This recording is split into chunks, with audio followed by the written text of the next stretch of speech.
Okay, this is the situation at the end of May, June 1941. Let's get the neutrals out of the way first. America has done very little at all. Just trying to think, did they move the fleet to Pearl Harbor this turn or was it last turn? I think it was this turn, so let's just say they've done that. Apart from that, they haven't done a great deal. Can't think of they've obviously reacted to Japan's actions in the Pacific, which we'll see in a minute, and they've also reacted to Germany's actions in Europe, which we'll get on to. In terms of other neutrals, we have Soviet Union. Soviet Union is really just continuing to build up its armaments as quickly as it can. Now, the Chinese, they did very little, moved a few units around, just trying to sort of bolster the frontier against Japan. So there's not a great deal going on there. So we go on to the main action now. Japan declared war on the Netherlands and invaded the Netherlands East Indies.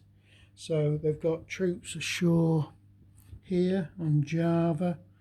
They've also managed to capture the resources on Borneo, and they made another attack on a port there.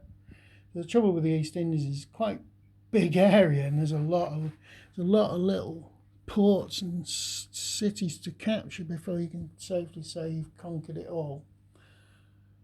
That's produced a very bad reaction with the Americans, with a 28 entry score. So that gave them effectively, they got 3 entry chits for that. So we were considering attacking.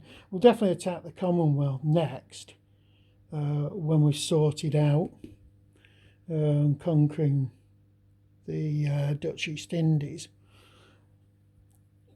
The idea of attacking the Free French is just stupid. It's only going to gain us a tiny little area and a couple of...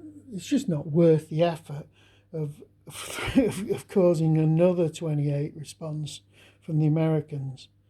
We're going to get a 28 response when we declare war on the Commonwealth, and that's going to be bad enough. I don't want to sort of really hasten the Americans' entry into the war.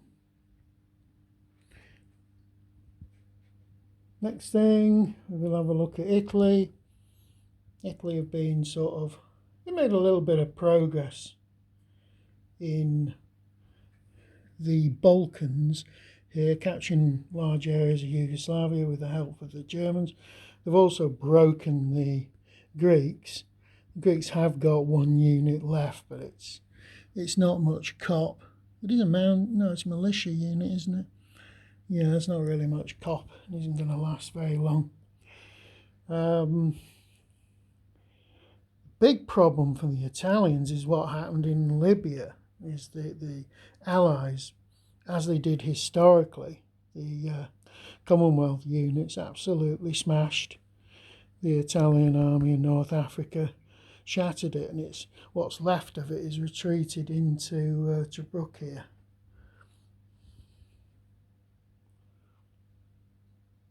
If you look at the Commonwealth, they've been attacking Italian convoys in the same way Italian submarines have been attacking our convoys. And they've also, as I said, they did some serious damage to the Axis in North Africa, in the Libyan theatre. So the Italians are really going to do something about that, otherwise they could end up losing the North African coast, which isn't the end of the world, but it's not necessarily a good idea, I think, at this stage. Well, certainly not a good idea if you can somehow stop that. But I think they may have to commit the Navy to get troops across the Mediterranean. So that could cause a serious naval clash, which we haven't had one of those yet. It's mainly been submarines and a little bit of surface raiding. The things we look at the Germans have attacked the USSR. That's caused a negative reaction in the United States. They just went for one turn where they got the surprise. They've chewed up quite a bit of the Soviet Air Force, 3 aircraft, and they've also destroyed 5 Soviet corps with the loss of 1 corps of their own. We were hoping to get more than just one impulse out of this, but the die rolls for the end of the turn didn't really help us out. Germans have really just knocked a few holes in the Soviet front, but they're not really able to exploit that. Well, not unless they can get the next impulse, which is unlikely because of the way that the Allies hold the initiative. But the Germans have got offensive points. I think they can influence the initiative role if they want. I'll have to look into that, because it would be really beneficial if they could get the first impulse in the next turn. Other things, Romanian units are attacking the Soviets in Bessarabia. They did knock out a Soviet unit, a Soviet division, to the loss of one of their own divisions. They've also Germans made, with Bulgarian help, have made progress into northern Greece. They've got a HQ there, a very good HQ, that really needs to go back to Russia. When I say back to Russia, it needs to go to Russia.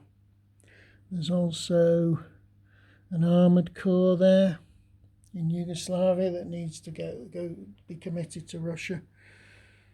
But otherwise, the Germans managed to absorb quite a lot of Yugoslavia. But they're going to hand Yugoslavia to the Italians anyway, regardless of who actually takes the most cities. I know that's a bit odd, but I think that's what happened historically. I think the Germans conquered most of Yugoslavia, but they left it in the Italian sphere. Now, I might be wrong about that, but that's how I'm going to play it anyway. So the war has truly gone global. For good or for ill, the Axis powers are committed to trying to conquer the world effectively.